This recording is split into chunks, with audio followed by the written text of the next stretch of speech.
Welcome to the Data Democracy, presented by renowned O'Reilly author Ole Olesen-Bagneux, empowered by Xenia.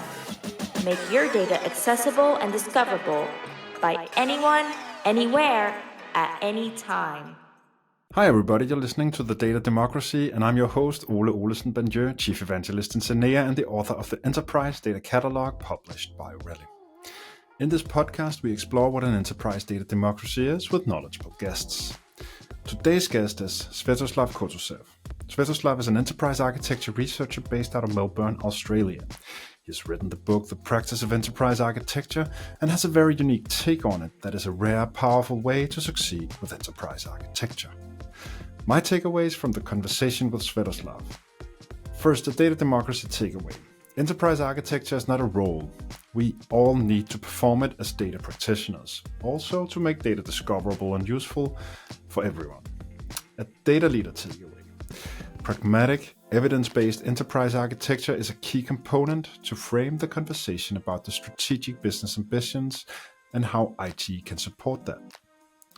And finally, a personal takeaway. When I read Svyatoslav's book, I was lucky to read the preface of his book. Let's admit it, we often skip prefaces, but it's in the prefaces, bios and notes that authors reveal themselves, so remember to read them. It's a really great way to get under their skin. Okay, enough of me ranting, let's hear what Svyatoslav has to say. Hi Svyatoslav. Hi Ole, thanks for the invitation. Oh, you're most welcome. Thank you very much for joining the show. It's a pleasure having you on. For the listeners, would you care to talk a little bit about who you are, your work experience, what you've done in your career? Okay, I think it would be fair to say that currently I call myself enterprise architecture researcher. This is what I do basically full time. I research enterprise architecture practices in organizations. So how these practices work, what architects do as part of these practices, and all other aspects. Regarding my previous background, well, I long time ago I had some engineering degree. Then I started to work in the industry. I started to work as a software developer. Then I grew into senior software developer, I guess, and then I became kind of application architect myself. And my intention was initially to develop into enterprise architecture space. And then at some moment in my career, I just realized that analyzing things, studying things, and researching things, I find much more interesting than actually doing things and practicing things. So instead of becoming enterprise architect myself, I became enterprise architecture researcher. So this is how I found how I found this topic itself. Yeah, and I have already introduced you and mentioned that I have used your work, your book, in my own work as an enterprise architect. I was lucky enough to be part of a small, very clever team of enterprise architects in my previous position, and that really finalized. I'd like to think of it like that. My understanding of enterprise architecture, and your book really played a key role. We could perhaps dive a little more into that, Slav. I would like to know, like in the preface of your book, you described that there were certain things that you realized. I guess during your PhD studies, that about enterprise architecture, certain thing that you came to realize that what was that about? Yeah, you are exactly right. So in the preface of my book, I actually describe some kind of story behind the book and how the idea to write this book came to me. And the story is that when I enrolled into PhD studies in RMIT University, and so as all PhD students, I started first from studying available literature, so what we know about the subject. And I very fanatically studied lots of different publications on enterprise architecture, including all these famous frameworks and also heaps of research literature that most people never saw in their life. So eventually, the outcome of my studies was total confusion about what's going on. Because what I found in this kind of existing publications is a bunch of prescriptive frameworks that tells everyone that you should do enterprise architecture this way, a number of studies showing that they don't actually work, a number of case studies showing that companies are actually working in some other ways.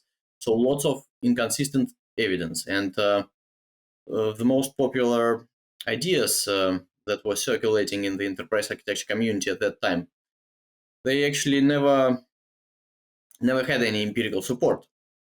And after 1 year of my fanatical studies of literature, I just realized that I spent 1 year studying enterprise architecture literature and I don't understand anything, because what I found is lots of contradictions that do not kind of compose any sort of big picture where which I can understand myself. And then probably I had, when you begin PhD studies, you have to start from some kind of questions. And I also had my research question, but then I just realized that my research questions, they don't really work because I don't understand anything at all. And I decided to be able to understand how things really are, I decided to start from the most basic questions that came to my mind. And the most basic question was to find out at first, okay, what artifacts I actually used.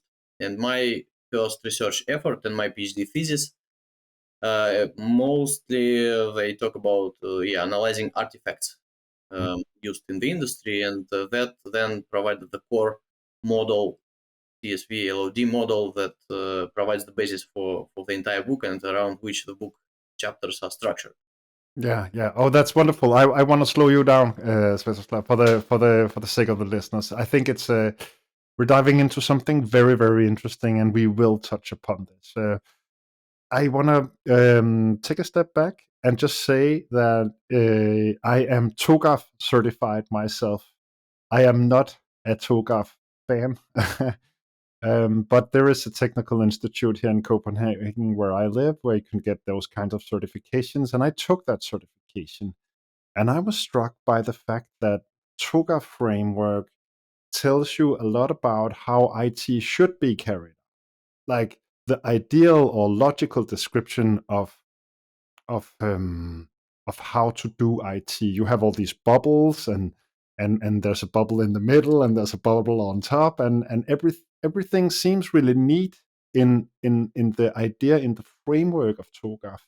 And I passed the test, like a multiple choice memory test, and I got my certification. And it was really difficult to remember all the answers. Then I didn't really use that TOGAF certification. So for the listeners, like why I know that you know exactly why, but can we unfold a little bit why that is? Why didn't I use that TOGAF certificate? Well, you mean why didn't you use that knowledge that you obtained in practice? Yeah, exactly. Well, to tell you the secret, I'm also TOGAF certified, and I became TOGAF certified long before I started my PhD studies. And I was also hoping to gain some knowledge about how to do enterprise architecture when I was intended to become enterprise architecture practitioner. I also studied TOGAF materials and I got TOGAF certified. But why that doesn't really, why this knowledge? Why doesn't it work in practical life? What is it based on? I mean, this framework.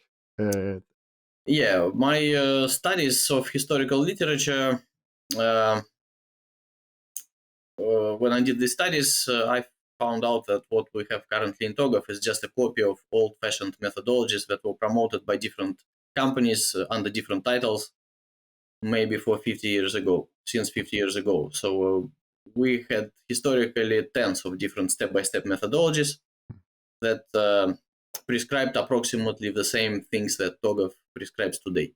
These methodologies were proposed and promoted by some consultancies who did some business selling them, consulting based on them. But the problem is that all research suggests that these methodologies never resulted in anything useful for organizations. So the most typical result of the application of such step-by-step methodology like TOGAF ADM is that you just create a bunch of shelfware that's not really helpful to anyone, just a bunch of documents that eventually collect dust. Yeah, I have a lot of TOGAF friends, but I gotta say, when I read the preface in your book and the entire book, I read all the chapters in your book. I was really like, it just hit me that, okay, this guy is onto something. I mean, you flip flop how you do enterprise architecture totally. So it's not a logical imagination of how enterprise architecture should be carried out. It's something else. And so, what's your take on enterprise architecture? How do you study it? How do you advise on doing it? Yeah, okay, so indeed, all these methodologies, including TOGAF, what they provide is some idealistic description of how one would desire things to work. So they plan everything and then construct some perfect kind of IT landscape. But because organizations are very dynamic, very complex, and dealing with lots of people with different opinions and changing these opinions every day, that the idealistic approach doesn't work. Mm-hmm. My take was to understand as best as I could how people actually practice enterprise architecture. So gather different perspectives of different people from different organizations, and then compose all that into some kind of conceptual model that is, on the one hand, generic enough to be able to capture situation in general, and on the one hand, practical enough to inform action. And that totally hit me and my team as a cannonball when we read that. I mean, that was like, okay, so you're flip flopping the perspective from, instead of having this ideal picture of what everyone should do, you're studying what organizations have actually done.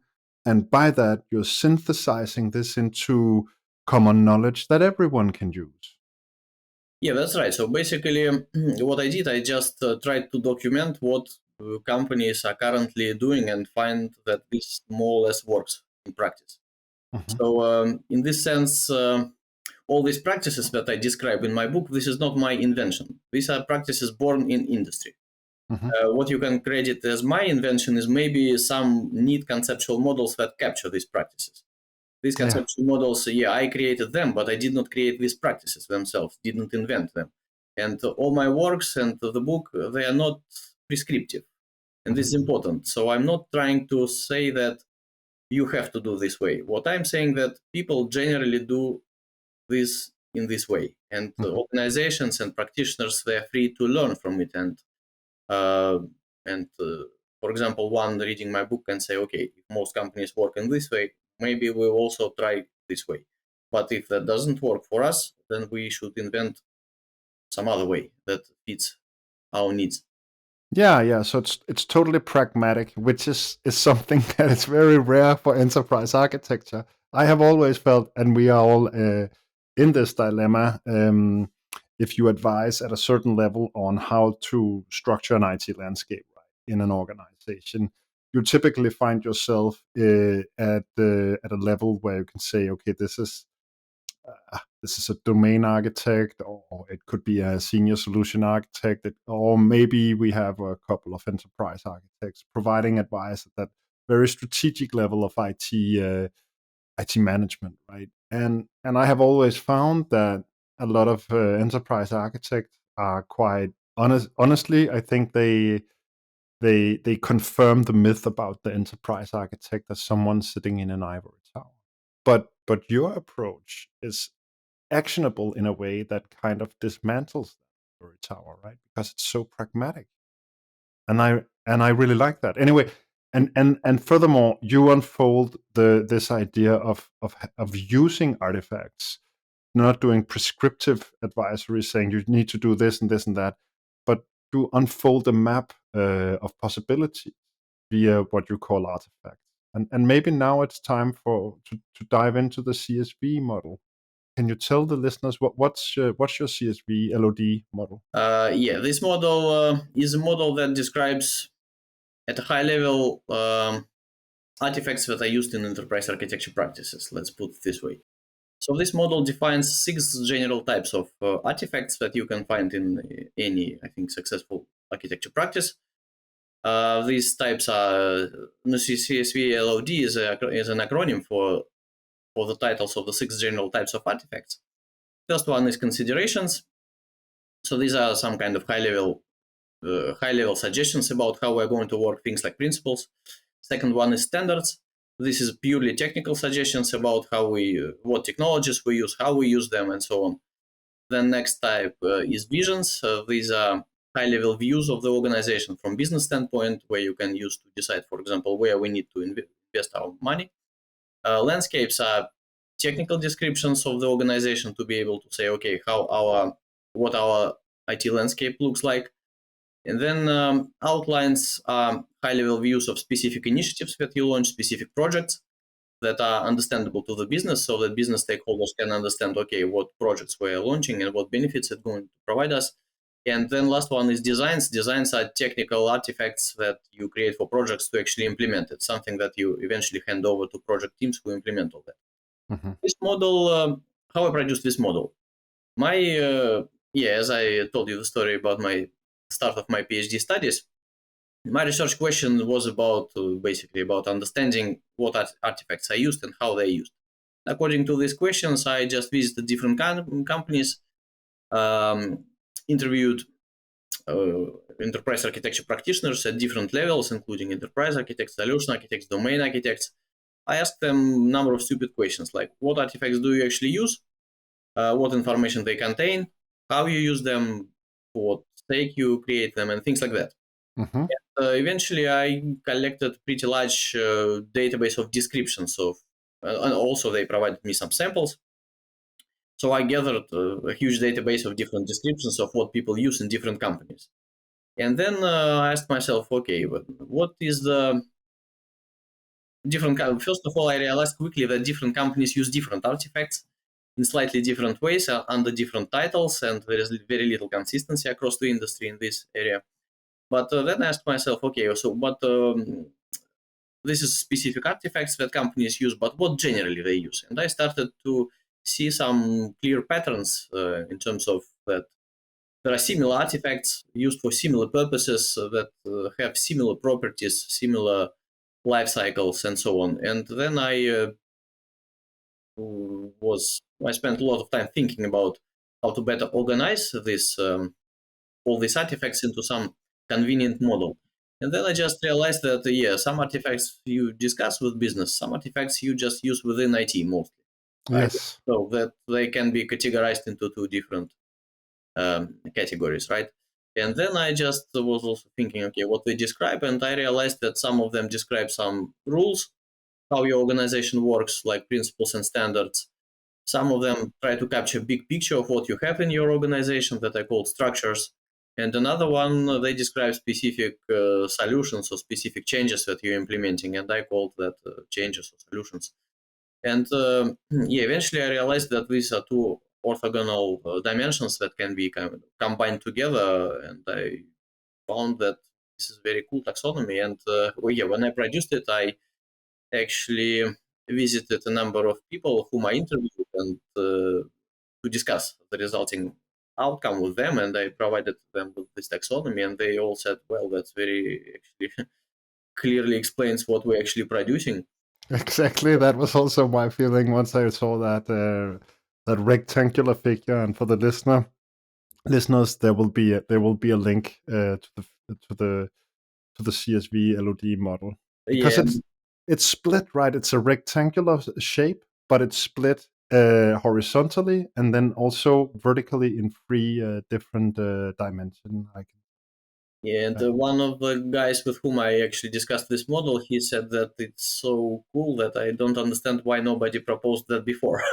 But I think it's very unique, Svyatoslav, your approach to enterprise architecture, exactly because enterprise architecture has been imagined in this very logical approach where you like try to think yourself to the perfect enterprise architecture instead of empirically study it out there in the companies that are performing it, because every single company needs to perform enterprise architecture.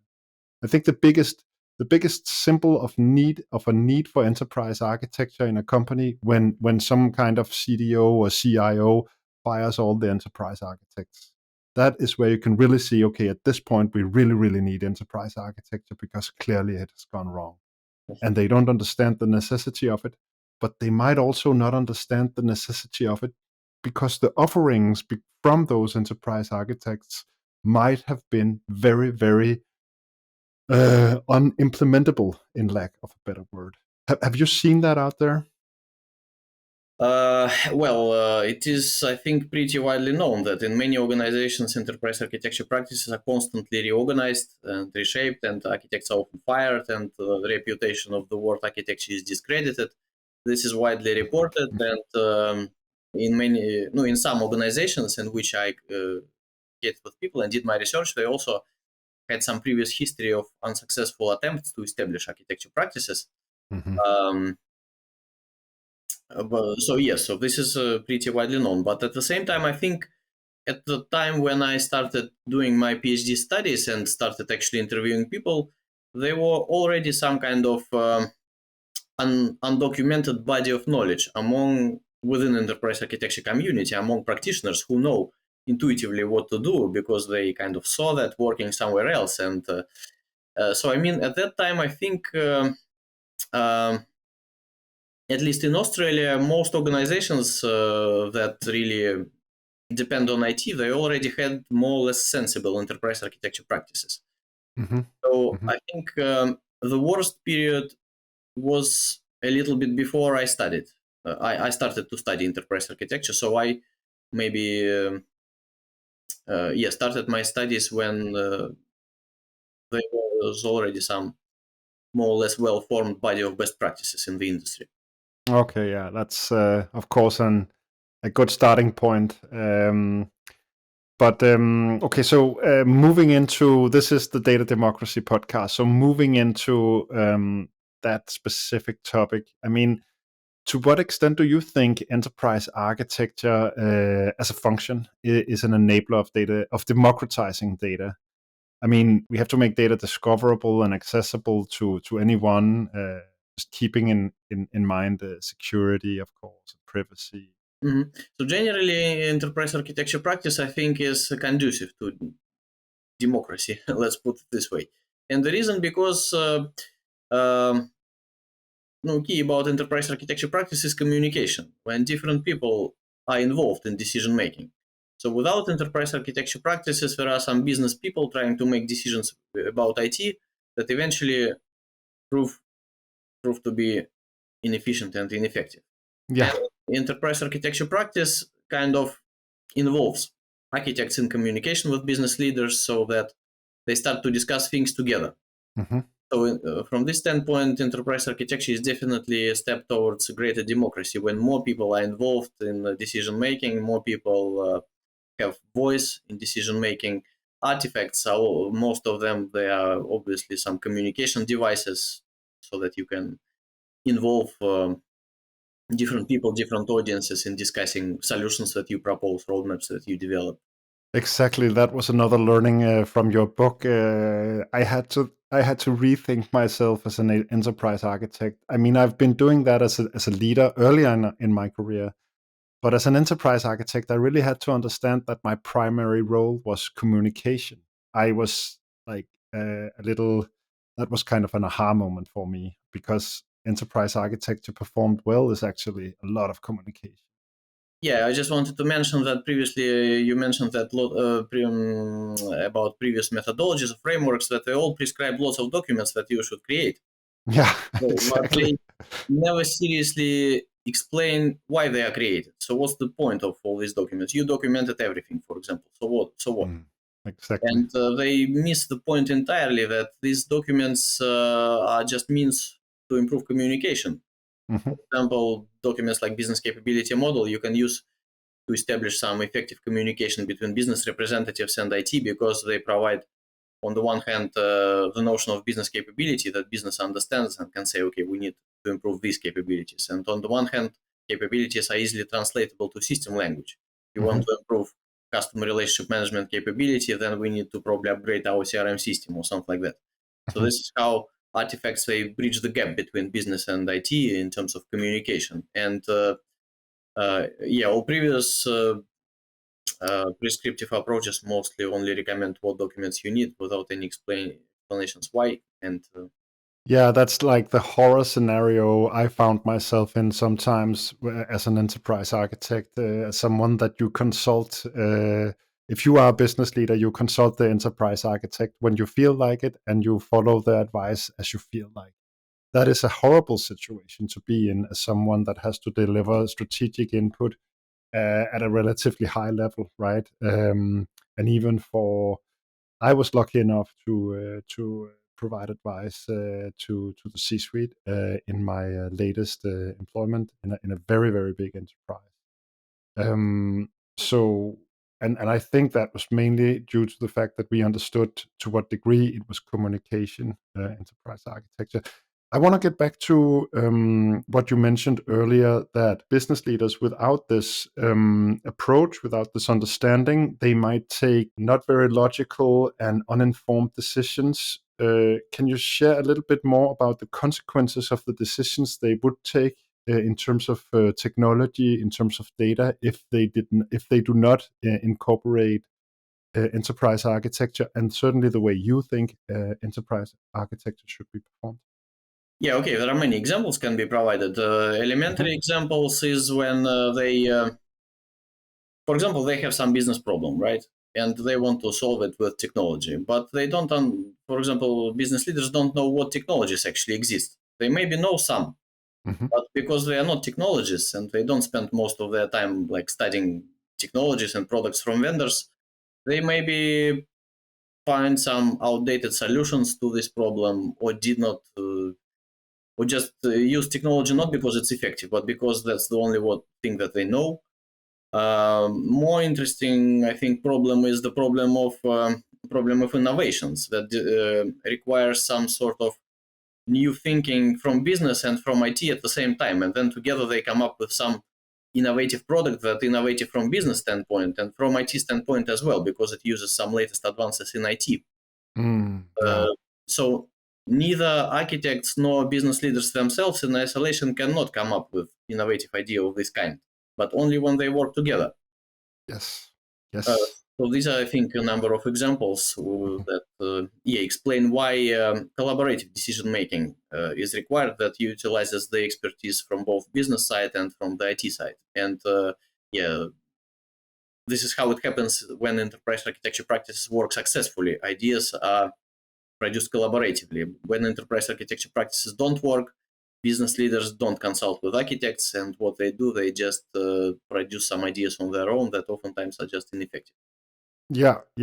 And then you can have these long fights between architects that are sort of the gatekeepers of what applications the IT department wants to approve in terms of security and principles, and then the business will stay on the other side, and then they will argue for years, and the development will just completely outface this company because they've been surpassed by a lot of other vendors. And yeah, so these are some very typical scenarios, right? Myself, I have experienced the necessity in terms of democratizing data. I have really enjoyed your understanding of a capability map as a key to really unlock and structure the various data sources and types of data in those data sources in an organization. I think it's a fantastic artifact in that regard. Svyatoslav, we are approaching the end of the conversation. A broad question for you. Can you share what you think the future of enterprise architecture will be? I mean, I at least, and I don't know the research to the same degree as you, but I see a vast majority of enterprise architects still following these very unfruitful frameworks. You mentioned that the situation in Australia is perhaps a little different than here in Northern Europe. I don't know, but what's your take on the future of enterprise? I think you asked actually two different questions. One about Okay, yeah, frameworks, another about future. I will answer them separately. yeah, First of cool. all, first about frameworks. When you say that most people kind of use frameworks, I think that what they actually do is use them purely rhetorically. Because if you ask what they actually do and compare with what frameworks prescribe, you will find that there is almost no match. Yeah, that's a good point. And you're right. In my observations, probably half of all enterprise architecture practitioners, including those that I interviewed, they say that they kind of use frameworks. And if you kind of launch a global survey asking like, are you using some frameworks, they maybe tick some boxes. Mhm. But the question is, when I asked them to explain exactly how do you use them. There were some curious cases when they were just unable to provide any explanations. They were saying that the TOGAF-based practice, but when I asked, okay, so what exactly did you take from TOGAF? They said nothing, or they said just basic ideas like principles, or they were saying that we think about business applications, data and technology domains, but this is all just general common sense, right? This is not TOGAF specific, right? Mm-hmm. So the question is whether somebody uses frameworks. Rhetorically, yes, they get certified. They put that on their CVs. If they need to sell this practice to CIO, they can say, okay, we use TOGAF, which is best practice global framework, right? And so as a label, they it widely found. But in terms of actionable suggestions, I believe that no architect currently in his or her sane mind is going to try to use that as it describes. Use of frameworks is purely symbolic. It's not, doesn't define anything. Doesn't matter what people say, whether they use them or not use them, they do something absolutely different. That's about frameworks. And second question about the future of enterprise architecture. It's as you said, a broad question, and I can tell you a number of concerns about it. First of all, every attempt to predict future show that they do not succeed, right? And no one, if somebody is saying that they know what's going to happen in detail, they are lying even if they turned out to be correct, as the proverb says. Another thing about future that I learned specifically from doing enterprise architecture research. No, I read thousands of publications on enterprise architecture, including lots of historical publications from the earlier stages of information systems in organizations and information systems planning.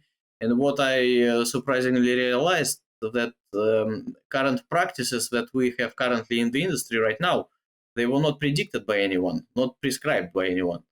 If you see, for example, what people are actually doing, and you will not be able to find any prescriptive approaches saying that they should do like that. It means that actual practice forms itself irrespective of anyone's prescriptions, predictions. It just lives its own kind of separate life and develops according to some more objective laws that don't really care about what anyone is thinking about it. In this sense, like in physics, we have some laws of gravity, and objects behave according to these laws. In organizations, we also have some laws about organizational decision making, for example, that shape how people make actually decisions, and that's why no one's prescriptions about how people should make decisions are not going to change that. It's going to be just maybe create some hype, but it's not going to change anything. And and finally, how enterprise practices are really developing. I think that, as I said, the future is not predictable in detail, so I couldn't tell you exactly what's going to happen, but some general tendencies, I think, can be articulated, and they are kind of obvious. Obviously, organizations are getting more and more dependent on IT. This trend has happened since IT first emerged. Since then, every article about IT starts from saying that IT becoming more important, and that's probably true. IT budgets are growing slightly. Everywhere, organizations employ more and more IT staff as a percentage of their staff.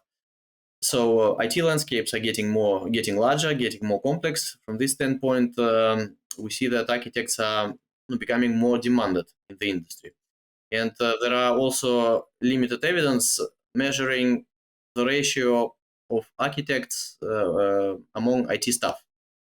And little available evidence suggests that this ratio is actually growing. And for example, to put it roughly, 20 years ago, we had twice less architects than now.